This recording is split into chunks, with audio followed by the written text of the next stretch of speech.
Hello students.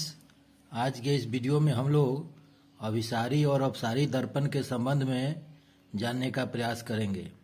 हम जानेंगे कि अभिसारी दर्पण क्या है और अपसारी दर्पण क्या है, किस दर्पण को अभिसारी दर्पण कहा जाता है और किस दर्पण को अपसारी दर्पण कहा जाता है।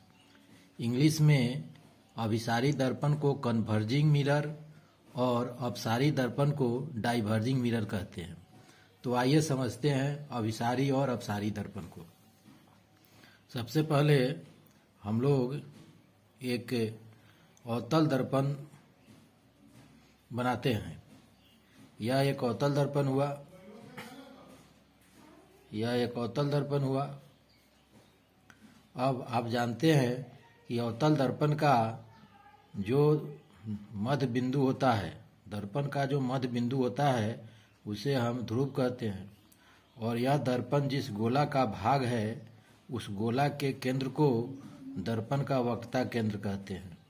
तो यह दर्पण का वक्रता केंद्र हुआ। अब आप यह भी जानते हैं कि दर्पण के वक्रता केंद्र और ध्रुव को मिलाने वाली जो सीधी रेखा है उस रेखा को हम लोग मुख्य अक्ष कहते हैं। तो यह जो लाइन है यह मुख्य अक्ष है। अब हम करेंगे क्या कि प्रकाश की समानांतर किरणें, मुख्य अक्ष के समानांतर प्रकाश की किरणें को हम लोग चलाते हैं। तो प्रकाश की एक समानांतर किरण, मुख्य अक्ष के समानांतर किरण, प्रकाश की एक किरण मुख्य अक्ष के समानांतर चल रही है तो परावर्तित होकर के मुख्य अक्ष के एक बिंदु से गुजरेगी। पुनः हम एक दूसरा किरण चला रहे हैं मुख्य अक्ष के समानांतर या इसके समानांतर, तो यह भी किरण परावर्तित होकर के मुख्य अक्ष के एक बिंदु से होकर गुजरेगी। तो यहाँ हम देख रहे हैं, इस दर्पण की एक विशेषता हम देख रहे हैं कि यह दर्पण, यह जो दर्पण है प्रकाश की किरणों को एक जगह मिलाने का काम कर रही है। तो प्रकाश की किरणों को जो दर्पण एक जगह मिलाने का काम करे उस दर्पण को हम अभिसारी दर्पण कहते हैं या कन्वर्जिंग मिरर कहते हैं। या ऐसे समझिए, मान लेते हैं कि यह सन है, सन है, सन से प्रकाश की समानांतर किरणें चल रही है और किसी दर्पण, किसी अवतल दर्पण के सतह पर पड़ रही है। यह अवतल दर्पण हुआ। अब यहाँ सूर्य से प्रकाश की किरणें चल रही है, प्रकाश की समानांतर किरणें चल रही है, यह प्रकाश की समानांतर किरणें। तो यह किरण परावर्तित होगी, यह भी किरण परावर्तित होगी और यह भी किरण परावर्तित होगी। तो तीनों किरण परावर्तित होकर के एक जगह मिल गई। तो इस दर्पण की विशेषता है कि यह समानांतर किरणों को एक जगह मिलाने का काम करती है, इसीलिए इस दर्पण को हम लोग अभिसारी दर्पण कहते हैं। यह किरणों को कन्वर्ज कर देती है। रेज, जितना भी रेज, प्रकाश की जो रेज है, जो पैरेलल रेज है, उन सभी रेज को एक जगह मिलाने का काम कर देती है, इसीलिए इसको हम अभिसारी दर्पण कहते हैं। तो इसका डिफिनीशन लिख सकते हैं हम, वह दर्पण जो प्रकाश की समांतर किरणों को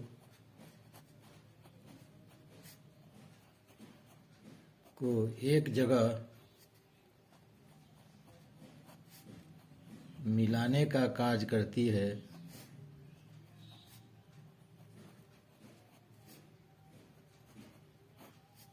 है, उस दर्पण को अभिसारी दर्पण या कन्वर्जिंग मिरर कहते हैं। तो अभिसारी का मतलब यह हुआ कि प्रकाश की समानांतर किरणें जब दर्पण पर पड़ती है तो वह एक जगह आकर के मिल जाती है, इसीलिए अवतल दर्पण को अभिसारी दर्पण कहते हैं। तो अभिसारी दर्पण कौन हुआ? अवतल दर्पण। अवतल दर्पण अभिसारी दर्पण है। अतः आप कह सकते हैं, अतः अवतल दर्पण अभिसारी दर्पण है।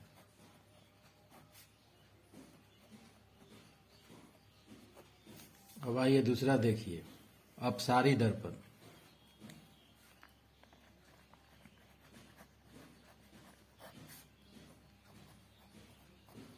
डाइवर्जिंग मिरर, यह किसको कहेंगे? तो मान लीजिए कि यह उत्तल दर्पण है। अब दर्पण का यह ध्रुव है और यह वक्रता केंद्र है। तो यह जो लाइन हुआ यह मुख अक्ष हुआ। दोनों को मिलाने वाली रेखा, दोनों से गुजरने वाली रेखा मुख अक्ष कहलाती है। अब प्रकाश की समानांतर किरणें चलती है। प्रकाश की समानांतर किरणों को चलाइए। किरण पड़ी, परावर्तित होकर के लौट गई। पुनः दूसरा किरण चलाइए। प्रकाश की समानांतर किरणें चली, परावर्तित होकर के लौट गई।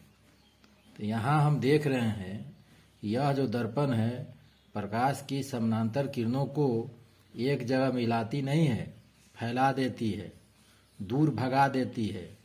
तो इसलिए इस दर्पण को हम लोग अपसारी दर्पण कहते हैं। इस दर्पण की विशेषता है, जब प्रकाश की समानांतर किरणें इस दर्पण पर पड़ेगी तो यह दर्पण प्रकाश की किरणों को फैलाने का काम कर देती है, एक दूसरे से दूर हटाने का काम कर देती है। इसीलिए इस दर्पण को हम लोग अपसारी दर्पण कहते हैं। तो इसका डिफिनीशन लिख सकते हैं, वह दर्पण जो प्रकाश की समांतर किरणों को फैला देती है,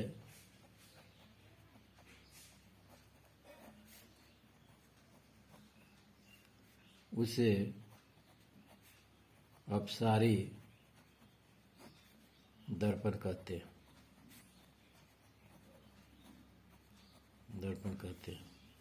तो यहाँ हमने देखा कि उत्तल दर्पण अपसारी दर्पण है।